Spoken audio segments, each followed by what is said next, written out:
कुछ सियासी हलचल हुई, उससे एक कदम आगे बढ़ करके इंद्रेश कुमार ने राजस्थान में एक कार्यक्रम में कहा कि जिन लोगों ने एरोगेंसी दिखाई, भगवान राम ने उनको सबक सिखाया और 241 पे रोक दिया।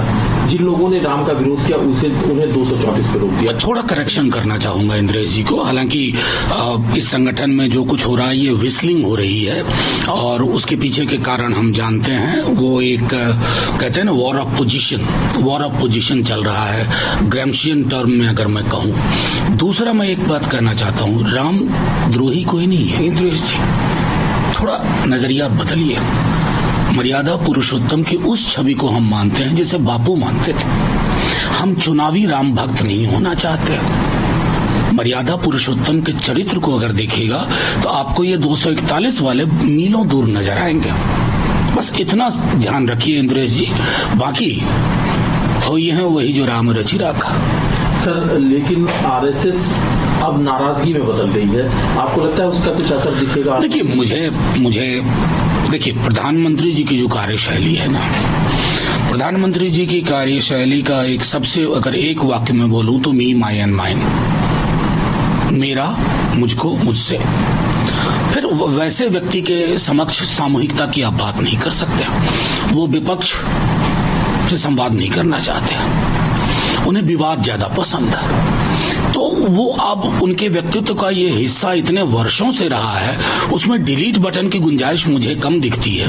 वैसे भी जो थोड़ी बहुत उनसे अपेक्षा थी, उन्होंने भैंस मंगलसूत्र मुजरा के बाद वो अपेक्षाएं भी खत्म करवा दी। सर, लोकसभा का सत्र, सर 24 जून से लोकसभा शुरू हो रही है, लोकसभा की कार्रवाई शुरू होगी और 26 जून की तारीख तय की गई है जब लोकसभा अध्यक्ष का चुनाव होगा। विपक्षी दलों की तरफ से ये एक अपेक्षा की जा रही है कि जदयू या टीडीपी अपना कोई उम्मीदवार इस पद के लिए उतारे। देखिए, संसदीय लोकतंत्र के लिए तो ये बेहद ही खूबसूरत क्षण होता है कि विपक्ष की तरफ से या उनके ही अलायंस में जो नॉन बीजेपी है उनके लोग वहां बैठे। लेकिन प्रधानमंत्री जी की कार्यशैली को देखते हुए उनके कार्यकाल में डिप्टी स्पीकर नहीं हुआ।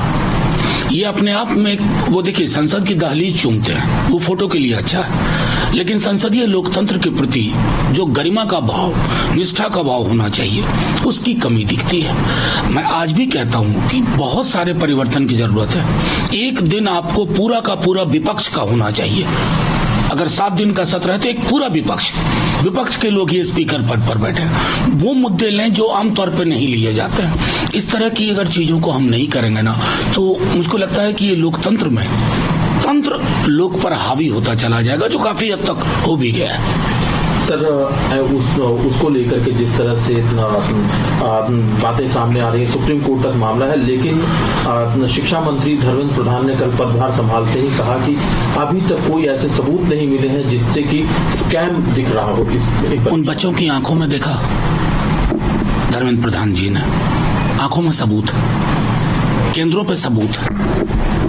मैं तो अव्वल ये कहता हूं कि ये पूरा का पूरा फार्स है और एनटीए नाम की संस्था के गंभीर मूल्यांकन की आवश्यकता है। मैं अपने विश्वविद्यालय में देख रहा हूं एनटीए के माध्यम से क्या हो रहा है एडमिशन्स में। अब आपकी मर्जी है, आप सुनना नहीं चाहोगे, 48 घंटे के अंदर आपने क्लीन चिट भी दे दी, कौन सी कमेटी की रिपोर्ट आ गई। ऐसे होता है, नमुके कानून छो। आप देखिए आप कितने बच्चों के भविष्य के साथ खिलवाड़ कर रहे हैं। सर, डिमांड कर रही है कि सुप्रीम कोर्ट मॉनिटर्ड जो है जांच होनी चाहिए और बार बार ये दावा किया जा रहा है कि स्कैम हो सकता है। देखिए, मेरा मानना है कि आपके लिए अपने बच्चों के भविष्य से ज्यादा किसी देश के लिए कोई चीज महत्वपूर्ण नहीं होती। अगर पुख्ता शंका है, शुभा है, तो क्या ये आवश्यक नहीं है कि एक ऐसी पारदर्शी व्यवस्था से जांच हो जिसमें दूध का दूध, पानी का पानी हो। क्या बड़ी बात हो जाएगी भाई, क्यों इग्नोर कर रहे हैं इसको, क्यों इसको रिलक्टेंटली आप डील कर रहे हैं, समझ में नहीं आता। सर, प्रधानमंत्री मोदी हिस्सा लेने के लिए इटली पहुंच चुके हैं, लेकिन जो टिप्पणी आई है जयराम रमेश की तरफ से प्रधानमंत्री के बारे में, आपको लगता है कि ये सही समय है ये टिप्पणी? देखिए, मेरा सीधे मानना है कि हम लोग तो उस दौर को देखे हैं कि जब प्रधानमंत्री जी विदेश में होते हैं, या किसी भी दल के प्रधानमंत्री हो, तो डोमेस्टिक पॉलिटिक्स में हम उस हिसाब से, लेकिन ये सारी रवायतें, परंपराएं प्रधानमंत्री जी, उनकी पार्टी ने खुद ही खत्म कर दी हैं। तो फिर क्या होता है कि जब आप पर छीटाकशी होती है तो आपको बुरा लगता है। लेकिन ये तो तय करना होगा ना कि सौम्यता, शालीनता, सुचिता का जो वातावरण था वो कैसे खत्म हो गया जब आप अपने विपक्ष को टूटी चोर, अपन में विपक्ष को बिजली काट देगा। तो वो भूलते भूलते भी नफरत की वो जहर काफी वक्त ले लेता है।